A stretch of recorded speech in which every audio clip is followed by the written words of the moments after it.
Hello, this is my first report on my internship at the Elkridge Furnace in spring 2019, where I'll be supervised by Janelle Balin. The original inn was built in 1744. Some notable features is that it is part of the Civil War Trail, Patapsco State Park, and was part of the Underground Railroad. The chef and owner, Dan Wecker, began restoration of the property in 1988, ending in the building housing on-site catering in 1991, and finally opening its restaurant in 1944. The restaurant is based in traditional cuisine of the French variety and features on-site catering, specializing in weddings, corporate events, and cooking classes.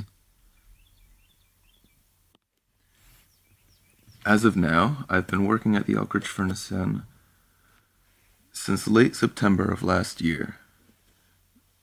Up until then, I've been a prep cook. I've worked on the line as a sauté cook, and I've worked as the garde-manger.